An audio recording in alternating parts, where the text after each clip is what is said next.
Welcome to the Artis Opus video.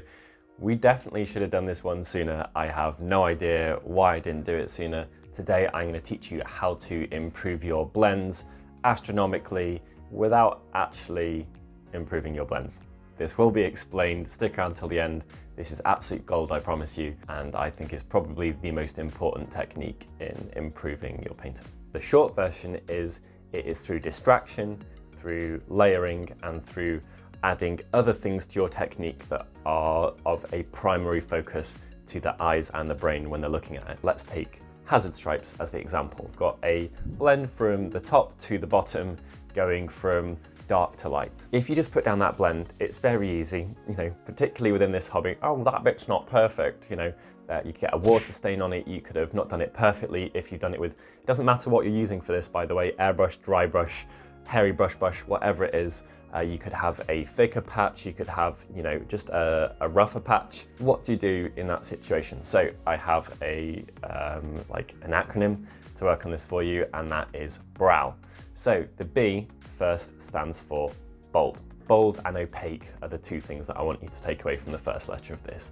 And by that, what I mean is when you've got this going on, and you've got that kind of transition, if you put a great big fat line down it, your brain is going to focus on that. Now, normally this is going to be over the top. It doesn't have to be, it could be underneath technically and would be in some advanced painting, but for the majority of the time, it's much easier to demonstrate this with something over the top. We've got this nice big fat bold line going on.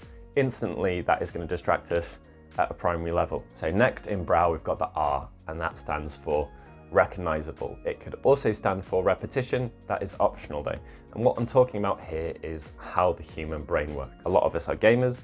If you roll a 6 on a dice, you do not have to go 1, 2, 3, 4, 5, 6 to realize that that is a 6 that you've rolled.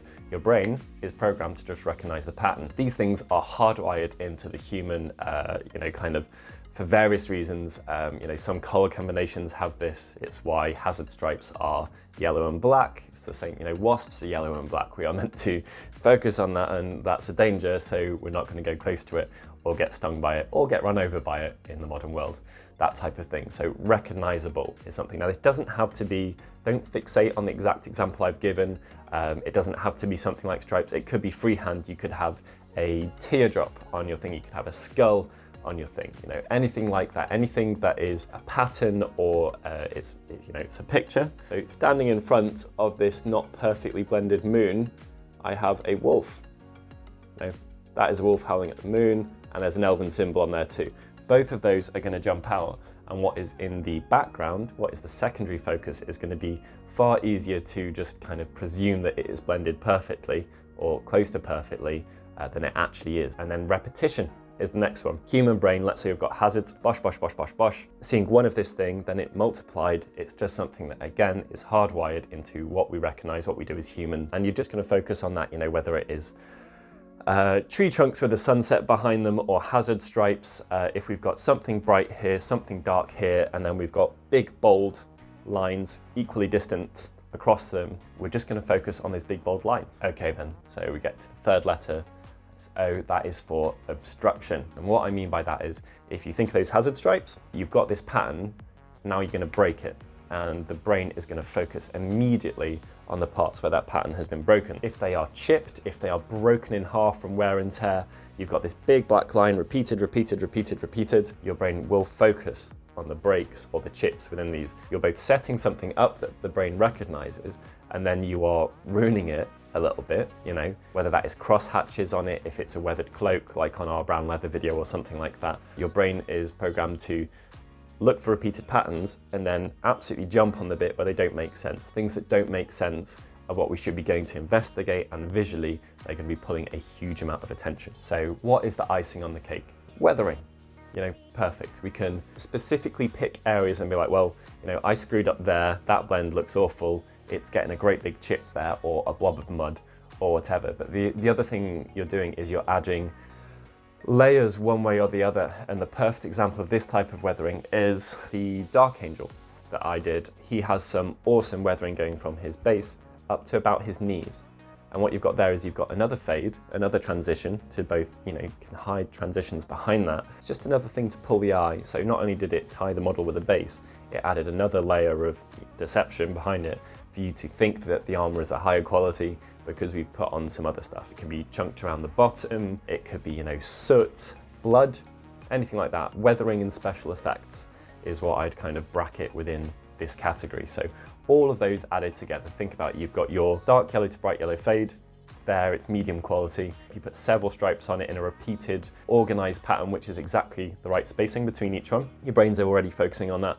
You then take a chunk out of it here and there, and your brain is now darting around looking to those sections. And then over that, you add, streaks. And all of these streaks, if you're using streaking grime or something like that, or you're doing water staining, you've got another layer of directional strokes going down your model. So not only do you have diagonal hazards, you've got vertical, natural looking wear and tear going on there, and then you add on dirt. You've got stripes, you put one stripe, multiple stripes with equal spacing that you've then chipped, that you've then weathered, and behind all of that you've got this blend going on, and you did nothing to the blend, but the blend is going to look way, way, way smoother because it's the fourth thing that eyes are considering, and it might not even be it might not be considered at a cognizant level. This may just be going on in the back of your head now, and all your head is doing is filling in the gaps because there is more important, more bold stuff to focus on than the blend that is going on in the background of the model or the section of the model. This technique is not just for tiger butts or dozer blades.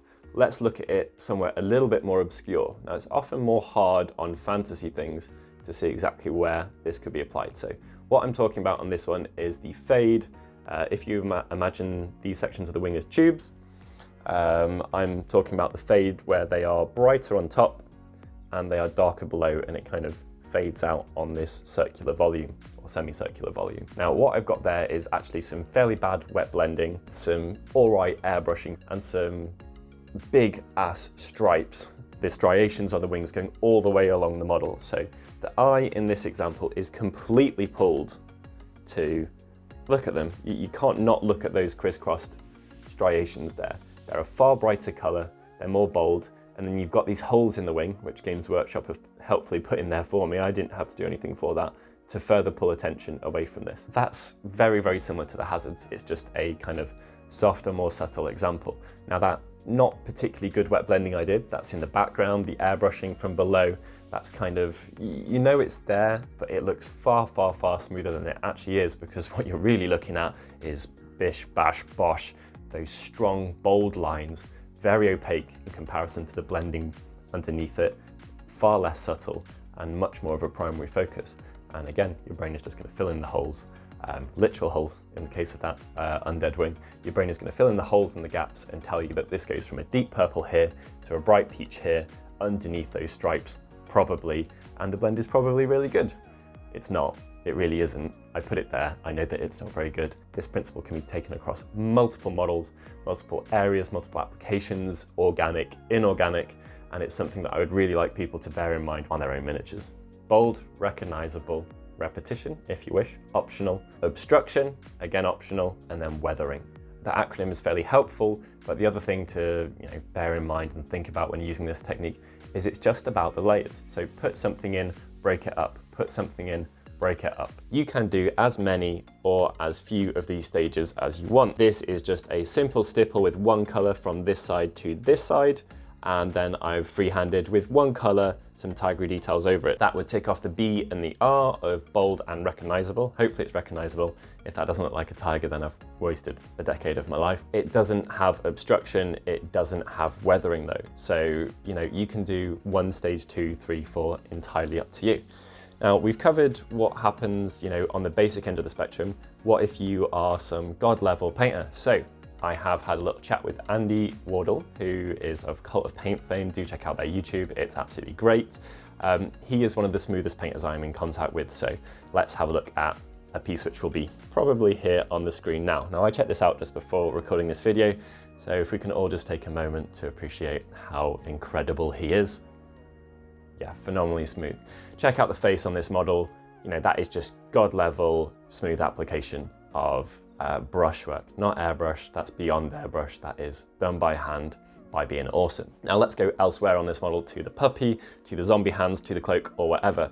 He has used here purposeful texture to kind of put lines on, and at a far more subtle layer level than hazard stripes, put some details down that are going to pull the eye or pull direction. So think of the streaks that we had on our dozer blade.